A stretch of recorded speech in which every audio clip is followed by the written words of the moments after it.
Hello and welcome to this second conversation we are having on India's China Conundrum. It's a series of conversations that we plan to do digitally, of course, to try and get a measure of the problem that India faces, not only in the short term, but also in the medium and long term. And therefore, what are the possible solutions in the short term, in the medium term, in the long term? In the last conversation we had, we looked at possible military responses, what should be India's strategic plan for dealing with China. In this conversation, we are going to look at the political part of it, how India can use diplomacy, how India can play the democracy card, and why India must play the democracy card while building alliances with democracies around the world to create a great wall of democracy that, and I'm not really being flippant about this, to quarantine the immoral state called China. I have with me two um, scholars. I have with me Harsh Pant. He is the author of China Ascendant, Its Rise and Implications, and Indian Foreign Policy, the Modi Era, among various other publications. And he is Director of Strategic Studies at Observer Research Foundation. And the other guest I have with me is Tanvi Madan, and she is a Senior Fellow at Brookings in Washington, D.C., and also Director of India Project. Recently, she published her book, The Fateful Triangle, How China Shaped US-India Relations During the Cold War. Welcome, both of you. Harsh, let's begin with you. Uh, Now that after the military level talks to resolve the standoff in East Ladakh, there is some sort of assurance that China is going to de-escalate and possibly not create further buildup of military hardware and personnel in the disputed area. And India, of course, is not, while we are willing to trust China, but we would like to verify it on the ground. But till then, Indian presence or Indian military presence remains intact. At the same time, the diplomatic efforts to resolve the crisis continue. How do you see the whole thing unfolding, and where do we go from here? Thanks, Kanchanda. I think, clearly what we have seen so far is limited engagement by both sides to de-escalate at particular points. 2 points, I think, Hot Springs and the Galwan Valley, we have seen some amount of disengagement as we are being told. But the Ladakh standoff continues, and there is clearly pressure on both sides to push through, and make some concessions and move forward towards some sort of a resolution. But I think both sides also seem prepared for the long haul. Nothing that I have seen tells me that it's going to be easy or quick, or that we are suddenly tomorrow going to see negotiations that are going to produce results that would work for both sides, in particular for India, which is looking at a long boundary which continues to be in contention. I think the challenge is also what we have been hearing in the last few hours, and in fact the last 2 days, is that in fact throughout May it was not simply the contested zones that were under contestation, but at various points India felt that the entire LAC was under threat, that mobilization had happened across the frontier, not simply at particular points. And I think that also tells you the larger story about where this relationship actually has moved, that the kind of distrust that has emerged, and how we are willing to look into the worst possible aspects of each other's security policies. So I don't think that this is going to be an easy resolution, but clearly, as we are told diplomatically, both sides remain positively engaged. So where I see this going is that a long haul contested negotiations, and perhaps things will pan out by the end of the summer. We will see disengagement to status quo ante if the two sides continue with the present momentum in their engagement.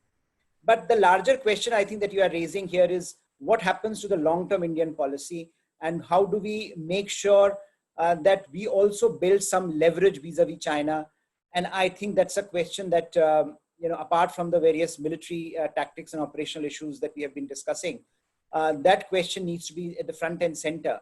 That what do we do going forward that makes it imperative to China that, look, India also has options, and India continues to engage with other like-minded countries at a time when perhaps its internal capacity may not be enough to match China, either dollar for dollar or tank for tank or missile for missile. And a positive scenario or a optimistic scenario is that China de-escalates and steps back, and we have status quo ante restored before the onset of winter. And the other is that winter descends and China is forced to vacate the space only to return in spring.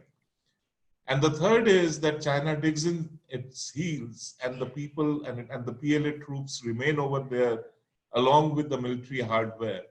There are reports that they have built permanent structures across the LAC. And if they decide to do that, I mean, then in the Indian Army will have to make a matching effort and also dig in its heels and stay put over there through the winter. Now, given these possible scenarios, how do you see the next moves happening?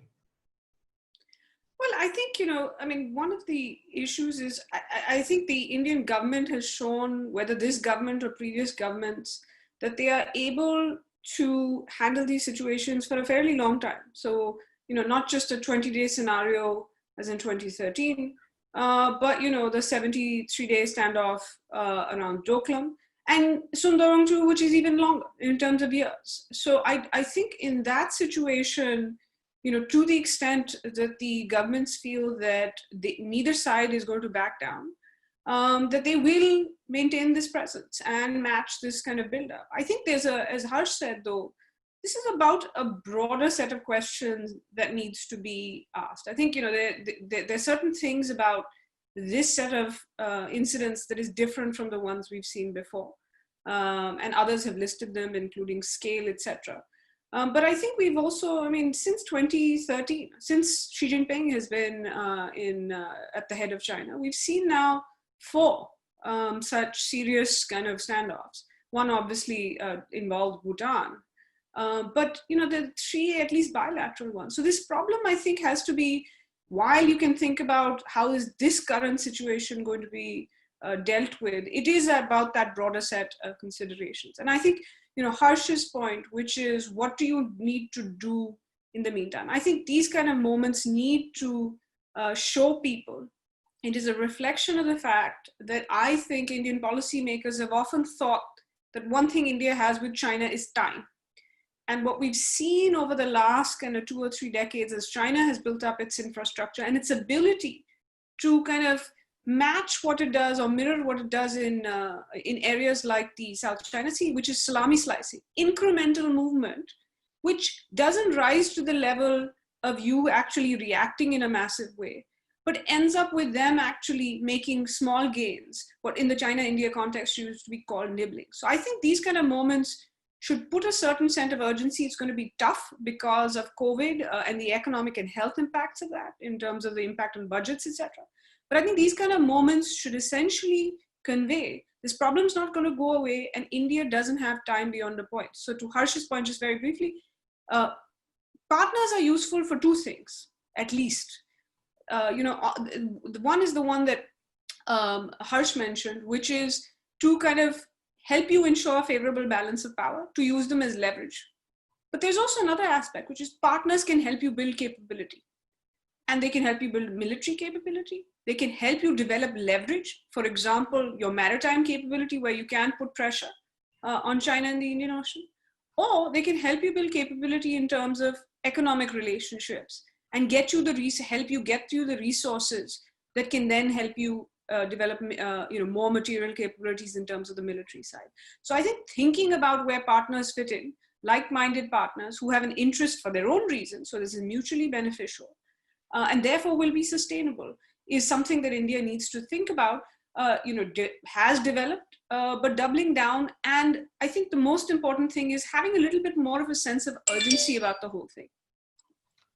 So, frankly, like Harsh pointed out, that there was a sense that China is going to create problems for India along the entire LAC, the line of actual control, which runs for almost 3,800 kilometers. And as you point out, that during Xi's tenure, we have already seen 4 standoffs, one involving a third country. There is this view that perhaps we must now forget one of the understandings that was reached between India and China, that that both countries will strive to maintain peace and tranquility along the LAC and along the inhabited, and they will not disturb the inhabited portions of this area through which the LAC runs. But that has not happened. So are we now reaching a point where we have to reconsider options? And while the military part is fine, that we are going to dig in and like stare them in the eye and say that if you are going to be there, we are also going to be here. But beyond that, this you mentioned about looking for partners, looking at partners. There are countries which are willing to partner India, and yet one senses that there is a hesitation to step forth boldly and partner with these countries. Harsh, do you get the same feeling?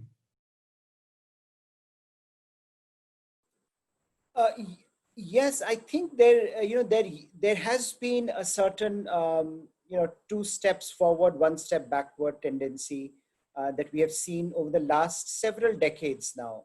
That that you wanted to not challenge the status quo with China. That somehow it is very important to make sure that China does not feel antagonized, that your actions, real or imagined, there was a sense that China should not be, we should not be putting China in a position where our engagement with third parties creates this perception. And if you recall, the whole idea of Quad, in the first iteration of Quad in 2007, it died down because of this persistent problem that both Australians felt and Indians felt, that we don't need to be in a situation where China feels compelled to either retaliate in some way or be more aggressive towards us. But that, I think that assumption itself, we have seen time and again, does not work when it comes to China. Therefore, the result was that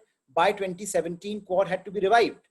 So clearly, what Indians and what the Australians were hoping at one point in time, that in 2007 perhaps, that they can mollify China by taking certain kinds of positions or by balancing between various kinds of actors, by not taking an overt anti-Chinese position. I think that clearly that assumption has fallen flat, and we saw how aggressive China became exactly during that period. Now, one can question whether that is the best thing for the Chinese to have done, whether Chinese, if the Chinese were smarter, they could have been, they could have tried to engage India and other countries more. But I think that's something that, frankly, should be left to the Chinese themselves. They have taken a position. They have, for various reasons, both structural, global, as well as their domestic, insecurities. They have decided that they would want to be on a certain trajectory. All major powers historically have followed a certain trajectory, and they seem to think that by being aggressive and by being more assertive on what they feel are their vital interests, they can push certain countries, push countries around in the region to follow them. Now, for India and for other countries, I think the point that you are raising, it is not simply India that has been hesitant. Other countries too have been hesitant. Most countries have been hesitant, in fact. Most countries have been trying to hedge. Most countries have been trying to see how China as a big power, as a global power, how it has to be engaged. And India as a neighbor, of course, had to take a position which was much more nuanced than some other countries in a position which were far off and could take an overtly hostile position to China. So India, and of course, the reality also was that power disparity, which Tanvi was also mentioning, that has grown over a period of time. We have, for various reasons, allowed it to grow to an extent where China could dictate terms to us and to our neighbors and to our extra-regional partners. So clearly there have been problems from our side. There have been problems both in terms of our internal capacity building, where we lagged behind, and also in terms of giving too much veto at times to China's sensitivities on where we wanted to go. And the point that you are raising, therefore, is very vital. How far do we continue with that position? Should we be reevaluating it? Should we be looking at more robust positioning? And in fact, if you look at what has happened in the last few years, is that we have indeed taken a position. We are now, I mean, after all, revival of Quad was a position. We were taking a position that, yes, that was in 2007 and to 2017, India is willing to go in a certain direction. Now, again, you can argue that Quad has not taken any hard steps. Quad has not been structured as of yet in a manner in which Quad can give out signals which are very radically different from the past. But the fact that Quad came into being after once being dismantled, I think tells you a certain story and tells you that India is willing to take certain actions. But I think the larger point that you are making remains very valid. Do we want to raise the stakes and engage with other like-minded countries, in particular with democracies? Because I think that's a debate that is about to happen or is beginning to happen in the post-COVID environment. We have already seen, Mr. On the 5G question, for example, UK talking of a group of democracies. We have seen how Mr. Trump is trying to make a case in G7, although he has invited Russia also. The countries that he's trying to say, well, we want more countries that are like us in G7. Similarly, you have the issue where you now see recently an inter-parliamentary alliance of democracies has come up, where very senior lawmakers from very important democracies in the world are coming together. So clearly we are seeing a remapping of the world's multilateral framework, and whether that fragmentation results in democracy versus the rest remains to be seen. But India will increasingly find itself at the center of these conversations, both by virtue of it being world's largest democracy in some ways, and also being a rising power that has its own stakes in this debate. Yeah, but my point was that India should be sort of aggressive in creating, or at least playing a lead role in creating an alliance of democracies which should be openly about countering China. And the post-COVID-19 world will be vastly different from what the world was even 3 months or 4 months ago. And we have seen how EU has taken a position, how European countries have taken a position, how America has hardened its stand, how Australia, whose economy was so deeply enmeshed with that of the Chinese economy, has not only taken a stand, but a pretty firm stand. So you have mentioned that Quad has been revived, and Quad, people are talking about Quad Plus, but somehow it seems all very up there in the air. And this is where India can come in and play a big role, not only pushing for this alliance, but also incubating what I call the global democracy card, so that it can be played by India in countering China. Tanvi, any thoughts on that? Sure. I think, it's an interesting, I think you have seen, it's not a coincidence to me that India's major partners in balancing China, in helping build its capabilities, that most of them, and particularly in the maritime space, but even more broadly, that most of them have been democracies, whether that is the Quad countries or it's France, or it's even Germany in the economic space, or the UK. I don't think it's a coincidence. I think open societies have also faced certain challenges and share certain challenges with the Chinese, and not just on the geopolitical side, but for example, on the economic side, a whole range of issues around this point of lack of reciprocity. And so I think there are a set of shared concerns, and increasingly has been shared operationalizing of cooperation, particularly I would say amongst the Quad countries, and then if you add France into that. But I think, there are a couple of things that in terms of India taking the lead, and I actually think in some ways you've seen India, whether it was boycotting the Belt and Road Forum, and at that time was alone in doing so, and then laying out a set of principles that now essentially almost all the countries I've mentioned have embraced, that connectivity, standards for connectivity projects to embrace. So this is not going out there and yelling democracy for the win, but it is talking about the principles, whether that's transparency, financial sustainability, etc., that are based on these shared values issues. What I think as we see this competition going forward between kind of whether you want to call it two systems, if you want to call it, between the two major powers, US and China, or India and China, it's going to be, in terms of partnerships and alliances, it's going to be about addition, not subtraction. And if you want to have as many partners, the moment you make it about democracy, then you are excluding countries that you need on board, like Vietnam and Singapore. So otherwise the choice is yes, everybody will talk about democracy and then everybody will be hypocrites about it, as the US and its allies were in the Cold War. So you can say, look, that's just but I think the way you do this is you do actually act, you do lead. And to me, I have problems when people talk a big game, but then don't do much. So for me, I would rather that they operationalize and continue to deepen the links that have been made now with democracies, as I said, they already are, with kind of other countries that are like-minded nonetheless. Because to me, when you talk about freedom, yes, in my ideal world, I would love for it to be, an alliance of democracies, but that's not the situation we see in the Indo-Pacific. There are a lot of imperfect democracies as well, including the number of the countries that I've mentioned. So one, we have to live up to our own kind of ideals to be that model. But second, to me, it's more important, rather than talking about this big, is doing.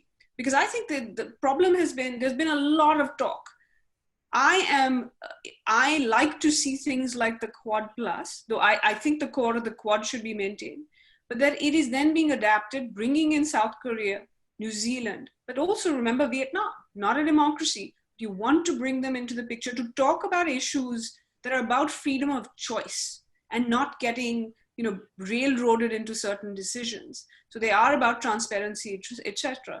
Because you see, Vietnam and what used to be TPP, CPTPP, if that had just been about bringing democracies in, you'd have excluded countries that are important to bring in. Yeah, but Harsh, whenever we talk about the democracy card, this question comes up, or this point comes up, that there are these imperfections about democracies around the world. So despite those, because of those imperfections, they shouldn't really be pushing the democracy card, or they shouldn't really be playing the democracy card. But, no system is perfect. Least of all the Chinese system. And no democracy is perfect, but it still remains the best system and definitely way better than the Chinese system. So should we really shy away from playing the democracy card, from building a great alliance of democracies, the Great Wall of democracy, as a counter to China? Or is that fundamentally a non-starter? No, I don't think it's a non-starter. And as I said, I think we are already seeing the kind of fragmentation in the multilateral order that we are witnessing today will lead to some of those discussions very soon. But I think the point that you are making, I completely agree with that. I don't think there is any need to be defensive about our democracy. And I think given the state of democracies that we are witnessing today in the established democracies, let's be very honest, no one has a right today to lecture to India about any of its problems. I think Indians are quite capable of managing their own problems through their own institutional frameworks. And we have done that over the last few decades as we have matured. So clearly, I think that era is gone. where, the same countries, you mentioned European Union has been at the front and center of eulogizing China at one point. I mean, everything that European Union was doing in its foreign policy was almost establishing China as the front runner in their Asia policy. It's only very recently that they have changed posture, that they have come to the realization that all their big ideas about China have come to naught, and they have to come, they have to engage China on the realities of the world. So clearly their engagement with India has become more substantive and more realistic in that sense. So I think India needs to celebrate its own democracy more, and I think project it more, where I think I completely agree with you. I don't think there should be any defensiveness on this question. But what creates a problem is, I think, fundamentally when you start saying that, look, democracy is going to be this fulcrum of engaging with the other countries, because then you end up in a I think as Tanvi was mentioning, in this contestation where how will you then react to a lot of your own very important imperatives, even in your own neighbors, who are not democracies, but we have managed to at least have very good relations with them. Now, Bangladesh, I think, will be considered today as a very imperfect democracy. Yes, it's a democracy, but but with very what we have seen are certain unilateral instincts developing. But Harsh, we can play at various levels, Yes, I mean, yes, certainly. This is not a zero-sum game, and we should not turn it into a zero-sum game, and we should just play it at various levels. Now, we are running out of time. I just thought I would ask a quick question to both you and Tanvi and seek your views on it. Should we now proactively push two other cards? One is the Taiwan card and the other is the Hong Kong card, or should we just stay out of it? So I think, one thing, I was actually semi-surprised that India didn't at least say something about Hong Kong when China was pushing for a Kashmir discussion at the UN Security Council back in autumn. If nothing else, to send a signal that India was willing, and India had a leg to stand on, right? India has citizens there, has businesses who have businesses, etc. And so I was a bit surprised that it wasn't used then. But this is where, on the one hand, we're saying that other countries shouldn't comment. So you can say it, but then you're saying other countries shouldn't comment on India, then, you're doing the same thing. So yes, should India, I think it's about using leverage, right? You don't necessarily say it for the sake of it, because frankly, that's not what India does. Other countries do. But, and so join if there are some of these statements, or if you want to make an individual statement about expressing concern. But then remember, then it's going to happen to you too, then you can't be oversensitive about it, right? So you have to be you have to develop a thick skin, and because if you are going to play this game, I mean, two can play the game, and you will have to take it when people say things about you. So I think India's strength should come into play. Harsh, should we talk about Hong Kong and Taiwan, or should we let diffidence as usual rule the roost? No, I think we should. I think there is. Why should we be hesitant about these things? These issues are far too important, and I think on Taiwan we have seen back and forth. On Taiwan we have seen recent attendance of Indian MPs in the virtual swearing in. But in the past also we had seen some moves. But then clearly for a long time it was decided that perhaps it's best not to touch Taiwan.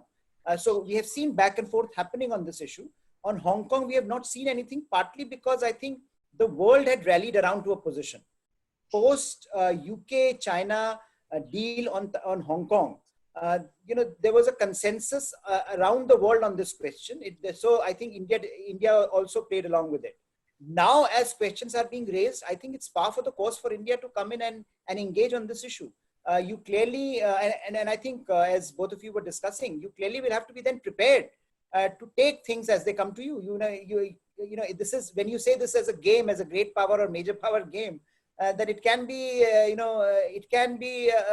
at times very difficult to deal with. And India and Indians tend to be oversensitive about some comments some country has made about India's internal affairs. I think as you grow up in the power hierarchy, you need to take that as it comes. So clearly, if you are responding in a manner to these questions, then you should be prepared to take that. And I think there has been a movement in that direction. My sense is it would take time to evolve a coherent policy approach on these questions, because you are constantly managing and constantly looking back and seeing what China's response could be, hoping that China would see what you are doing and appreciate that and therefore respond in kind, which it has not done. So my sense is that eventually you are ending up in a position where you would use them, as Tanvi said, as a leverage at some point. But clearly how you use that, whether you create an effective policy framework for that, that remains a question. And we are not there yet in terms of the larger policy debate. Just very quickly, Kanchan, I just want to say, we also, we have to think about this issue of being prepared for China to play its own cards, because it has them. And for example, in the 60s... But it has been playing those cards. It has been playing those cards. Let me finish, Kanchan. Let me finish.